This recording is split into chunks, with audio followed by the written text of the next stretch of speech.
मुख्यमंत्री ने भरतपुर सोनहत विधानसभा के ग्राम रजौली में आयोजित भेंट मुलाकात कार्यक्रम में लोगों से की मुलाकात।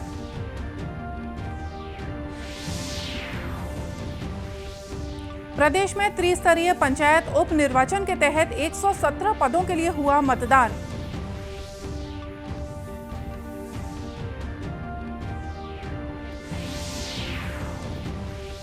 देश में 197 करोड़ 46 लाख से ज्यादा कोविड रोधी टीके लगाए गए।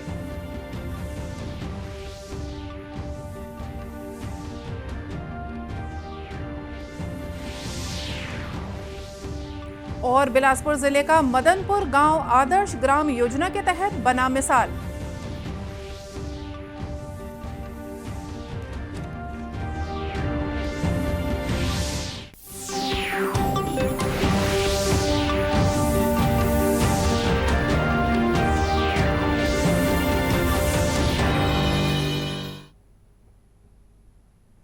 नमस्कार, आप देख रहे हैं दूरदर्शन समाचार। मैं हूं मोनिका शर्मा और आइए अब देखते हैं समाचार विस्तार से। मुख्यमंत्री भूपेश बघेल ने भरतपुर सोनहत विधानसभा के ग्राम रजौली में आयोजित भेंट मुलाकात कार्यक्रम में लोगों से मुलाकात की। मुख्यमंत्री ने ग्रामीणों से पूछा कि किस किस को शासन की योजनाओं का लाभ मिला है। इस पर ग्रामीणों ने हाथ उठाकर योजनाओं का लाभ मिलने की हामी भरी। मुख्यमंत्री ने लोगों से शासन की योजनाओं का उपयोग कर विकास में सहभागी बनने की अपील की। बहुत तेजी से काम करने की जरूरत है और विधायक जी हमारे बहुत अच्छा काम कर रहे हैं। 1300 करोड़ रुपये के कोरोना काल के बाद भी 3.5 साल में 1300 करोड़ से अधिक की राशि उन्होंने स्वीकृत कराई। अभी बहुत सारे और घोषणा मैंने की है, बहुत सारी योजनाएं और आएगी।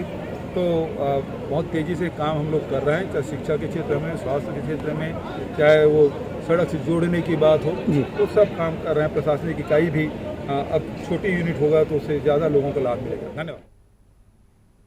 मुख्यमंत्री ने रजौली में भेंट मुलाकात अभियान के दौरान 305 हितग्राहियों को वनाधिकार पट्टे भी बांटे। प्रदेश में त्रिस्तरीय पंचायत उप निर्वाचन के तहत 117 पदों के लिए मतदान शांतिपूर्ण रंग से संपन्न हो गए। किसी भी मतदान केंद्र में पुनर्मतदान की स्थिति नहीं बनी है। सभी मतदान केंद्रों में मतगणना का काम भी आज ही पूरा कर लिया गया है। सभी 244 मतदान केंद्रों से मतदान दलों की सुरक्षित वापसी हो गई है। उल्लेखनीय है कि पंचायत उप निर्वाचन के अंतर्गत राज्य के 21 जिलों में पंच, सरपंच और जनपद पंचायत सदस्य के 117 पदों के लिए सफलतापूर्वक मतदान संपन्न हुआ। इनमें जनपद सदस्य के लिए 3, सरपंच के 62 और पंच के 52 पदों पर निर्वाचन हुआ। इन पदों के लिए आज हुए मतदान में दोपहर 3 बजे तक औसत लगभग 70% मतदाताओं ने अपने मताधिकार का प्रयोग किया। मतदान में महिलाओं, दिव्यांगों और मतदाताओं ने बढ़ चढ़कर हिस्सा लिया। राज्य निर्वाचन आयोग से मिली जानकारी के अनुसार आज संपन्न हुए पंचायत उप निर्वाचन में औसत 70.75% पुरुष मतदाता और औसत 67.99% महिला मतदाताओं ने मत डाले।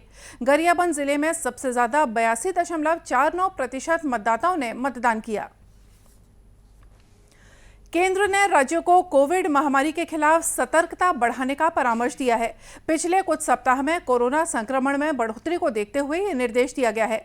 स्वास्थ्य सचिव राजेश भूषण ने 14 राज्यों के साथ वीडियो कॉन्फ्रेंस के माध्यम से कोविड स्थिति की समीक्षा की। इन राज्यों में कोरोना संक्रमितों की संख्या में बढ़ोतरी हो रही है, जबकि कोविड परीक्षण और टीकाकरण में कमी है।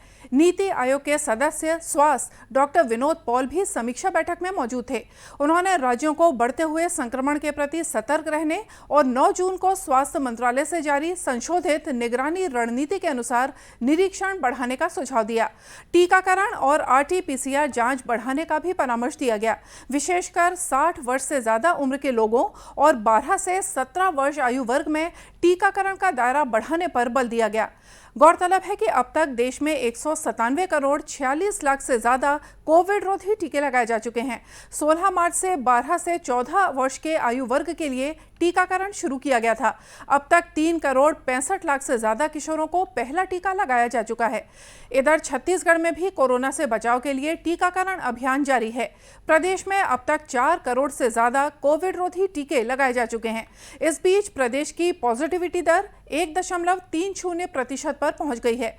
कल प्रदेश भर में 186 व्यक्ति कोरोना संक्रमित पाए गए हैं। मंडी बोर्ड के 60 करोड़ रुपए एक्सिस बैंक में ट्रांसफर कराकर 16 करोड़ 46 लाख से ज्यादा रुपए का घोटाला करने वाले 5 आरोपियों को कल तक के लिए पुलिस रिमांड पर लिया गया है। रायपुर एएसपी प्रशांत अग्रवाल ने आज रायपुर में आरोपियों से बरामद रकम को मीडिया के सामने रखा। इस मौके पर उन्होंने पत्रकारों को बताया कि पूरे मामले में 2 करोड़ 34 लाख रुपए नकद जब्त किए गए हैं। वहीं अलग अलग बैंकों में जमा 1 करोड़ 18 लाख रुपए को होल्ड कराया गया है। फ्रॉड के संबंध में 5 आरोपियों को पूर्व में गिरफ्तार किया गया था जो रायपुर के रहने वाले थे। इसके अलावा 3 और आरोपियों की गिरफ्तारी हुई है, जिसमें से एक बेंगलोर का रहने वाला है के श्रीनिवास राव। उसके अलावा 2 आरोपी हैदराबाद से अरेस्ट हुए, सतीश वर्मा और साई प्रवीण रेड्डी। इन लोगों से 1 करोड़ 1 लाख रुपए की रकम बरामद हुई है।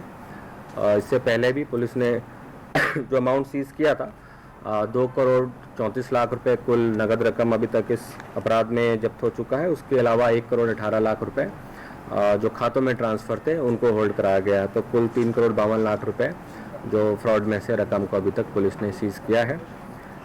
हैदराबाद से गिरफ्तार 2 आरोपियों में से एक आरोपी साई प्रवीण रेड्डी है जो पहले भी 2 साल भिलाई में रहा है और यहाँ पे लोकल इसका कोई परिचय था, जिसके मार्फत ये सौरभ मिश्रा से मिला जो कि रायपुर वाले आरोपियों में से प्रमुख था। तो इस प्रकार इन लोगों ने ये फ्रॉड किया है मिल करके। और आज जो हैदराबाद से लाए गए आरोपी हैं उन दोनों की भी हम पुलिस रिमांड के लिए कोर्ट से रिक्वेस्ट किया है और पुलिस रिमांड मिलने के बाद इन 8 आरोपियों की एक साथ पुलिस ज्वाइंट पूछताछ करेगी ताकि प्रकरण के बारे में और डिटेल तक हम लोग जा सकें। एसएसपी ने बताया कि रायपुर और दुर्ग से गिरफ्तार आरोपियों के अलावा 2 आरोपियों को हैदराबाद और 1 आरोपी को बेंगलोर से गिरफ्तार किया गया है। इस तरह इस मामले में अब तक 8 लोगों को गिरफ्तार किया गया है। मुंगेली जिले में पुलिस और सुरक्षा बलों में भर्ती के लिए जिला प्रशासन युवाओं को प्रशिक्षित कर रहा है।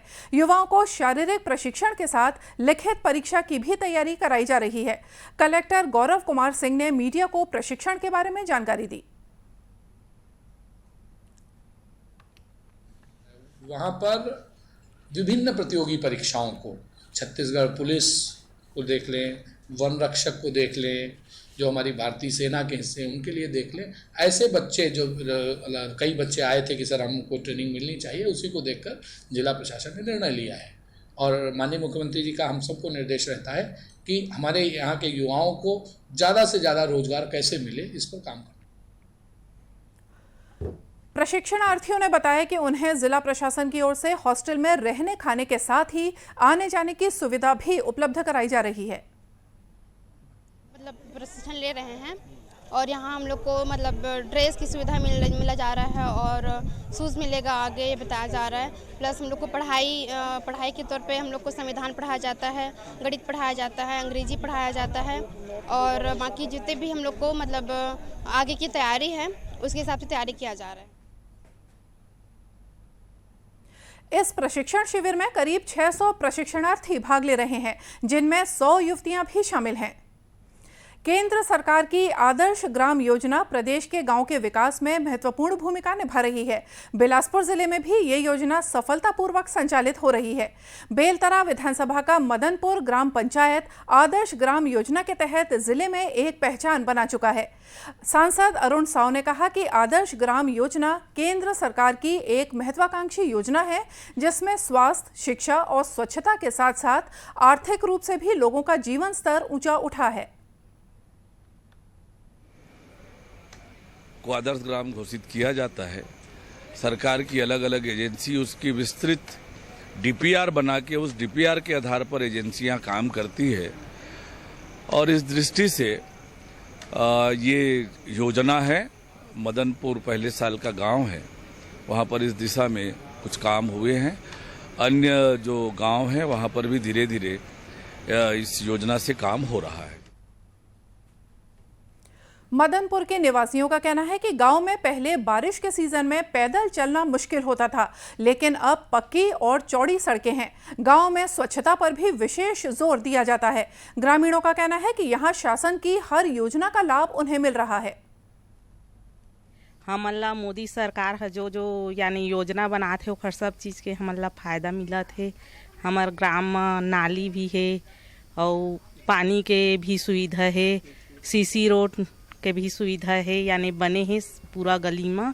ये सब जो जो मोदी सरकार है ना फायदा देते वो सब चीज़ के फायदा हमला। सांसद आदर्श ग्राम में गोद लिया गया है, जिसके तहत हमारे ग्राम पंचायत में हितग्राही मूलक कार्य में महिलाओं को उज्ज्वला गैस और सम्मान निधि का पैसा, ODF मुक्त ग्राम, सभी को शौचालय एवं पंचायत में विकास संबंधी कार्य में CC रोड, नाली निर्माण, सामुदायिक भवन निर्माण।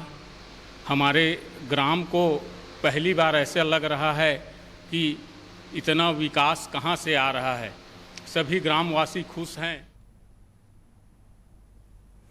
मदनपुर गांव के विकास का महत्वपूर्ण पहलू ये है कि आदर्श ग्राम बनने के साथ साथ ये पर्यावरण संरक्षण में भी अग्रणी बना हुआ है। आज़ादी के लिए भारत का शानदार संघर्ष आधुनिक विश्व के महानतम संघर्षों में से एक है। दूरदर्शन समाचार इतिहास की धारा बदलने वालों की झलक रोजाना आपके लिए लेकर आता है। आज हम बात कर रहे हैं क्रांतिकारी स्वाधीनता सेनानी राजेंद्र नाथ लाहिड़ी के बारे में।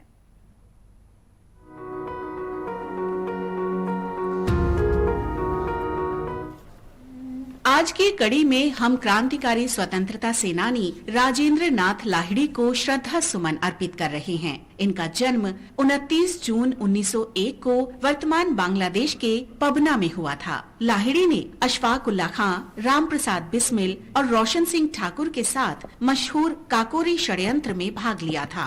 लाहिड़ी को भारतीय क्रांतिकारी आंदोलन में बदलाव का प्रतीक माना जाता है। 1920 के दशक के दौरान क्रांतिकारी आंदोलन ने ब्रिटिश विरोधी राष्ट्रवाद से विचारधारा में समाजवाद तक और धार्मिक आस्थाओं में अनीश्वरवाद तक का परिवर्तन देखा। लाहिड़ी ने सामाजिक और पारंपरिक रीति रिवाजों को लगातार चुनौती दी, इस सीमा तक कि उन्होंने उस पावन जनेऊ को भी अमान्य करार दिया जो ब्राह्मणों के लिए अभिन्न माना जाता था। उनका मानना था कि सामाजिक पूर्वाग्रह प्रगति के मार्ग की बाधाएं हैं और हमें इन्हें दूर करना होगा। बनारस हिंदू विश्वविद्यालय में अध्ययन करते समय राजेंद्र नाथ लाहिड़ी का परिचय विख्यात क्रांतिकारी सचिंद्र नाथ सान्याल से हुआ। लाहिड़ी में आजादी की चिंगारी और ललक देखकर सान्याल ने उन्हें बंगवाणी पत्रिका का संपादक तथा अनुशीलन समिति की वाराणसी शाखा का समन्वयक और शस्त्र प्रभारी बना दिया। सान्याल की प्रेरणा से लाहिड़ी हिंदुस्तान रिपब्लिकन एसोसिएशन के सदस्य बन गए। 9 अगस्त 1925 को इतिहास प्रसिद्ध काकोरी षड्यंत्र को अंजाम दिया गया। राजेंद्र नाथ लाहिड़ी ने राम प्रसाद बिस्मिल, अशफाक उल्लाह खां और ठाकुर रोशन सिंह के साथ मिलकर सरकारी खजाना लेकर जा रही ट्रेन को लखनऊ के निकट लूट लिया। लाहिड़ी ने दूसरी श्रेणी के डिब्बे में चेन खींचकर ट्रेन को रोका। काम पूरा हो जाने पर लाहिड़ी और अन्य क्रांतिकारी अलग अलग स्थानों में तितर बितर हो गए। काकोरी घटना के बाद लाहिड़ी और 8 अन्य क्रांतिकारियों को बम बनाने का काम सीखने के लिए दक्षिणेश्वर की एक बम फैक्ट्री में भेजा गया। बताया जाता है कि उनके काम के दौरान विस्फोट की एक तेज आवाज ने पुलिस को सतर्क कर दिया और वे सभी गिरफ्तार कर लिए गए। दक्षिणेश्वर बम मामले में लाहिड़ी को साजिश का मुख्य आरोपी पाया गया और 10 वर्ष की सजा देकर अंडमान की सेल्यूलर जेल भेज दिया गया। हालांकि जब काकोरी मामला शुरू हुआ तो लाहिड़ी को साजिश रचने में सहयोगी पाया गया और सुनवाई के लिए उन्हें सेल्यूलर जेल से लखनऊ सेंट्रल जेल स्थानांतरित कर दिया गया। यहाँ अन्य क्रांतिकारियों के साथ उन पर मुकदमा चलाया गया। 17 दिसंबर 1927 को लाहिड़ी को उत्तर प्रदेश के गोंडा जिला जेल में फांसी दे दी गई। फांसी देने की तय तारीख से 2 दिन पहले ही, क्योंकि ब्रिटिश अधिकारियों को भय था कि ये क्रांतिकारी जेल से भाग निकलेंगे। लाहिड़ी की फांसी न केवल क्रांतिकारियों के इतिहास में अमिट है, बल्कि ये मृत्यु दंड के इतिहास में भी अंकित है, क्योंकि ऐसा पहली बार हुआ था कि कोई भी फांसी निर्धारित तिथि से पहले दी गई हो। इस महान स्वतंत्रता सेनानी को कोटि कोटि नमन।